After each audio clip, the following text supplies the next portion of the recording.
सर्वांना नमस्कार.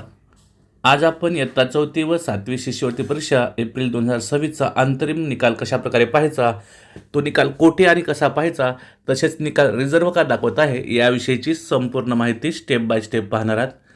तत्पूर्वी आपण जर आमच्या चॅनलवर नवीन असतील तर सर्वप्रथम या व्हिडिओला लाईक करा, चॅनलला सबस्क्राईब करा, तसेच हा व्हिडिओ जास्तीत जास्त शेअर करा. चला तर सुरुवात करूया आजच्या व्हिडिओला. पहा, त्यासाठी आपल्या मोबाईलच्या आपण ब्राउझरमध्ये जायचं आहे आणि ब्राउझरमध्ये गेल्यानंतर या ठिकाणी MSc पुणे ही वेबसाईट आपण सर्च करायची आहे. त्यानंतर आपल्यासमोर अशा प्रकारचं जे पेज येईल, या ठिकाणी दिसणाऱ्या पहिल्या आपण लिंकवर काय करायचं आहे, क्लिक करायचं आहे. या लिंकवर क्लिक केल्यानंतर पहा आपल्यासमोर महाराष्ट्र राज्य परीक्षा परिषद पुणे यांचं हे पेज येणार आहे आणि या ठिकाणी आपल्याला वेगवेगळ्या प्रकारचे टॅब दिसत आहेत. तर पहा, आपल्या मोबाईलच्या डाव्या बाजूला आपल्याला वरच्या कोपऱ्यामध्ये शिष्यवृत्ती परीक्षा इयत्ता 4थी व 7वी अशा प्रकारचा एक टॅब दिसत आहे. त्यावर आपण क्लिक करायचं आहे. इयत्ता 4थी व 7वी शिष्यवृत्ती परीक्षा या टॅबवर क्लिक केल्यानंतर पहा आपल्यासमोर महाराष्ट्र राज्य परीक्षा परिषद पुणे यांचा हा पेज येईल. या ठिकाणी आपल्याला अंतरिम निकाल शाळांसाठी हा न्यू टॅब दिसत आहे, त्यावर आपण क्लिक करायचं आहे. अंतरिम निकाल या टॅबवर आपण क्लिक केल्यानंतर पहा आपल्यासमोर अशा प्रकारचं एक पेज येणार आहे. या ठिकाणी आपल्याला शाळा लॉग इन करायचं आहे. त्यामध्ये आपल्या शाळेचा UDIS कोड आणि शिष्यवृत्ती परीक्षा फॉर्म भरताना जो आपण पासवर्ड टाकला होता तो पासवर्ड आपल्याला या ठिकाणी टाकून लॉग इन या टॅबवर काय करायचं, क्लिक करायचं आहे. जर आपण पासवर्ड विसरला असेल तर पहा फॉरगट पासवर्ड या टॅबवर देखील आपण क्लिक करू शकतो. त्यानंतर आपल्या ईमेलवर आपल्याला पासवर्ड मिळणार आहे.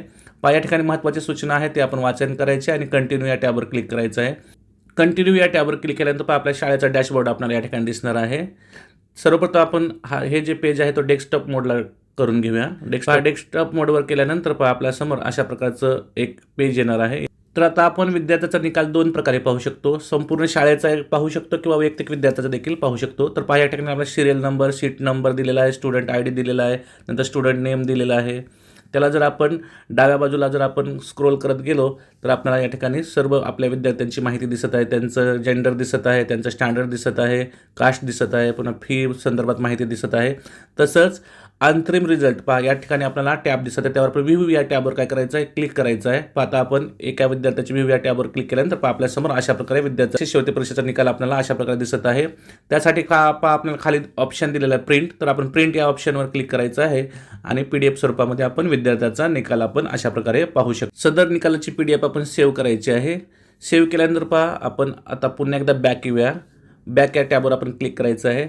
बॅक ॲट टॅबवर क्लिक केल्यानंतर पुन्हा एकदा आपण शाळेच्या डॅशबोर्डवर आलेलो आहोत. आता या ठिकाणी आपल्याला दुसरी पद्धत पाहायची आहे की आपण सर्व विद्यार्थ्याचा निकाल एकाच वेळी आपण पाहू शकतो. तर त्यासाठी वरच्या बाजूला आपले दोन टॅब दिले आहेत, 4th ऑल अंतरिम रिझल्ट आणि 7th ऑल अंतरिम रिझल्ट.